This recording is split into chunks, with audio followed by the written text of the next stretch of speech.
Hartlik goeiemôre, mag die Here die baie ryklik seën en sy wonderlike doel in die hart en lewe ook so bereik. Nou, liewe vriende, ons weet dat die olifante hulle met modder gooi om hulle velle te beskerm en dit help met die borsluise en teen die son en dis goed vir hulle en dieselfde so maar met die stofbad ook, soos dit al onbekend staan ook. En weet jy, en dit is sekerlik ook nodig dat daardie stof nou maar een of ander tyd maar bietjie afgegooi en afgewerk moet word dan. En so word daar in Korinte dan ook met die gemeente gepraat ook, en daar word bietjie terugverwys na die stof van die verlede, oor dit wat in die volk Israel se lewe dan ook was. En daar was probleme gewees in die volk Israel se lewe, en nou kom die Here en hy sê dat hierdie probleme duik bietjie op hier in hierdie gemeente ook. En die eerste probleem wat daar was is, dat hulle die Here nie meer behaag nie. En jy moet telkens oplet hoe die Here 'n geweldige straf toegedien het aan hulle. In 1 Korintiërs 10 vers 5 staan daar, maar God het in die meeste van hulle geen welgevalle gehad nie, want hulle is neergeslaan in die woestyn.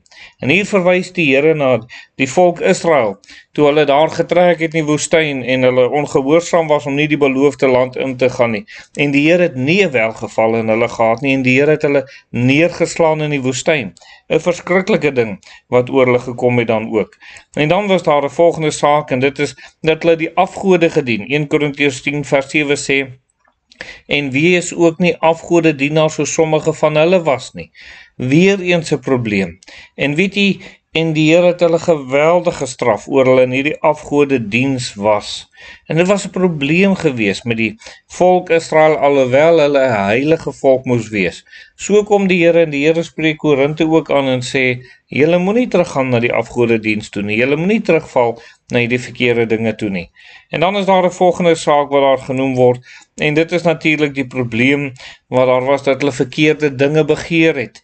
1 Korintiërs 10 vers 8 sê, en laat ons nie horeer soos sommige van hulle gehoreer het nie. En daar het op een dag 23.000 wat gesterf het.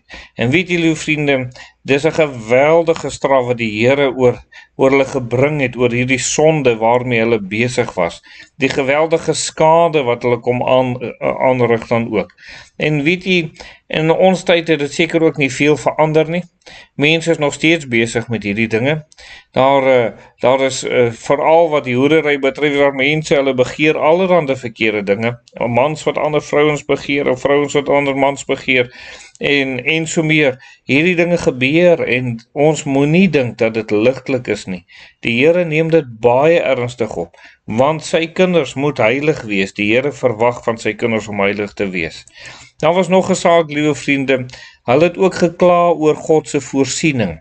1 Korintiërs 10 vers 9 en vers 10 sê die volgende woorde, en laat ons Christus nie versoek, soos ook sommige van hulle gedoen het nie. En hulle het deur die slange omgekom. En moenie murmureer, soos ook sommige van hulle gemurmureer het nie. En hulle het deur die verderwer omgekom. Weer 'n keer, hulle kla, hulle murmureer, en die Here dit het God nie behaag nie. En die Here het gesê, ek het lank genoeg met julle gepraat, en lank genoeg na al julle kla en murmureer en ondankbaarheid geluister, en die Here het hulle baie ernstig gestraf. U ken mos nou die verhaal met die koperslang onder andere. Hoe die Here, sekerlik baie ernstig, en dat baie van die volk gesterf daai dag. So moet dit sekerlik ook wees, dat ons moet weet dat ons met die Here moet reg wees.